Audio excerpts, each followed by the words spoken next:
शंकर ज्योतिर्लिंग के दर्शन करने के बाद अब हम लोग आगे बढ़ रहे हैं घृष्णेश्वर ज्योतिर्लिंग का दर्शन करने।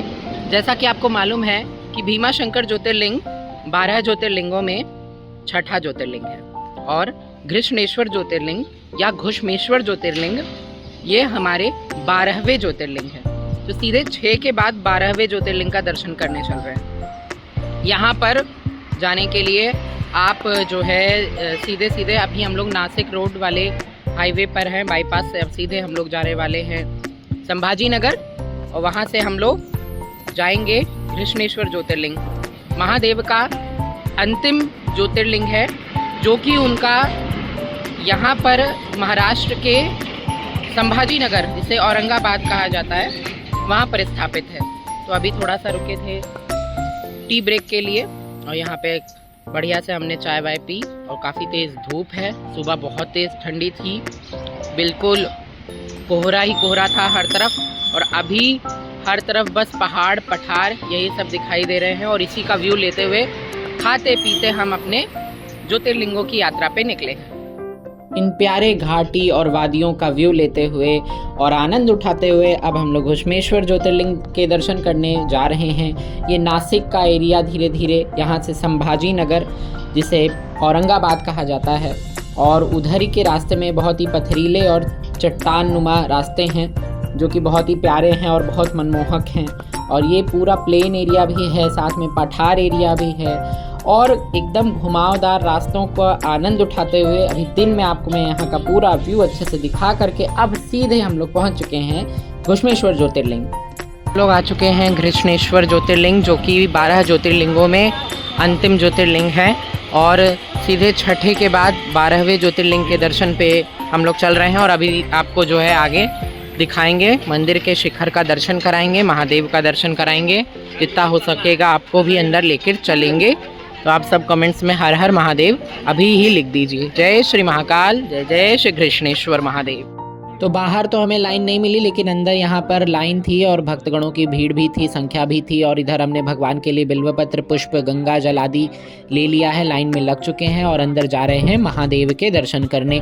तो ये लाइन बहुत ही आराम से धीरे धीरे चल रही थी, ये सबसे बढ़िया चीज़ था, जिससे कि हमें 1 घंटे के अंदर ही भगवान श्री घुष्मेश्वर जी का दर्शन हो गया था। और जिस समय हम लोग गए थे तो दोपहर का थोड़ा टाइम था, इसलिए थोड़ा भीड़ भी कम था।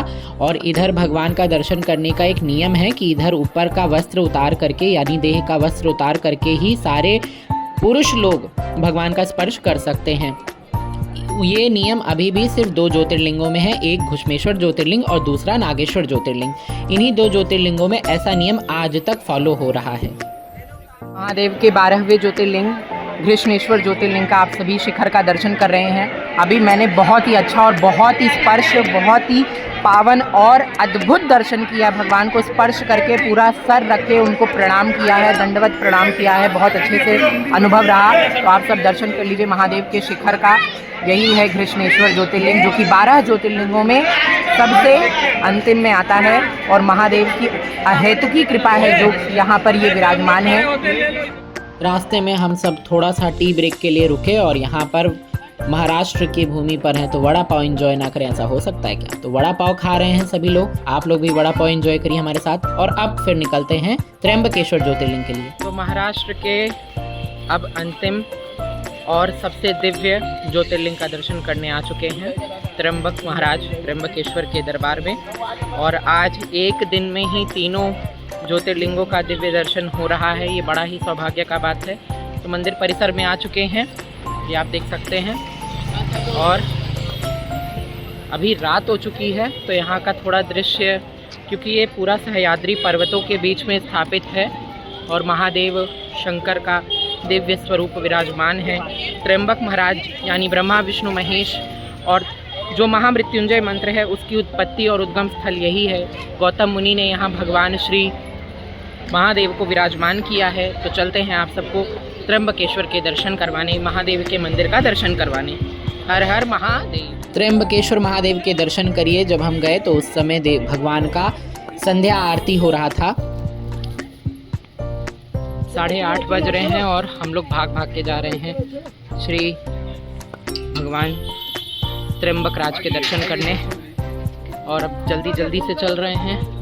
तो लाइन खाली है पर जल्दी चलना पड़ेगा क्योंकि अभी यहाँ पे तो खाली है लेकिन आगे बहुत भीड़ है। तो चलते हैं त्र्यंबकराज के दर्शन करने।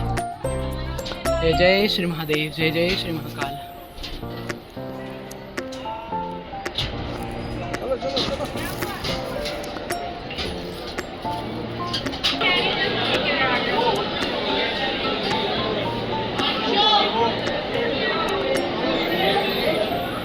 इस जितने देर में हमने 2 ज्योतिर्लिंग का दर्शन किया था, आज सिर्फ त्र्यंबकेश्वर महादेव का 2 हॉल ही क्रॉस कर पाए हैं उतनी देर में।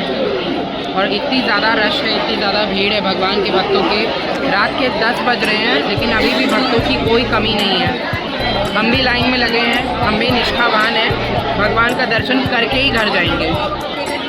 फाइनली 3 घंटे बाद भगवान के गर्भगृह में हमको प्रवेश करने का मौका मिला।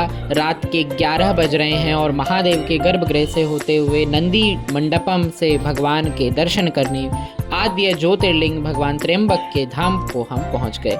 महादेव का मंदिर प्रांगण बड़ा ही दिव्य और प्राचीन है, बहुत ही पुराना है। और सामने पे आप दर्शन कर रहे हैं आद्य ज्योतिर्लिंग भगवान त्र्यंबकराज का। और ये उनके मंदिर में विराजमान सर्वप्रथम उनके सामने का हॉल है जहाँ पर कच्छप यानी कछुए के रूप में भगवान विष्णु विराजमान है। और यहाँ पे बहुत ज़्यादा भक्तों की भीड़ थी, अंदर नहीं जाने दिया जाता है भक्तों की भीड़ के कारण। और सिर्फ इन्हीं के दर्शन करने में हमको 3.5 घंटे लग गए भगवान का दर्शन करने के लिए। बाहर पे आप शंकर जी का दर्शन कर सकते हैं और अंदर जो शंकर जी का दिव्य विग्रह विराजमान है उसका ये दर्शन है। जैसे आप इसमें 3 ज्योतिर्लिंग का दर्शन करेंगे, अभी मैं आपको दर्शन कराता हूँ। ये देख सकते हैं, ये 3 ज्योतिर्लिंग ही अंदर विराजमान हैं जो कि त्र्यंबकराज हैं। ये उनका सामने बाहर विग्रह विराजमान था आप सभी भक्तों के लिए। तो ये है भगवान के मंदिर का मंदिर प्रांगण। और बहुत ही दिव्य भव्य दर्शन करके हमारे महाराष्ट्र के 3 ज्योतिर्लिंग संपन्न हुए। जय शिव शंकर, जय भोलेनाथ, जय जय घृष्णेश्वर, जय जय भीमाशंकर, जय त्र्यंबकेश्वर। तो ये त्र्यंबकराज के रात्रि श्रृंगार का दर्शन और ये हमारी ग्रुप फोटो महादेव की भूमि और महादेव की पावन यात्रा की।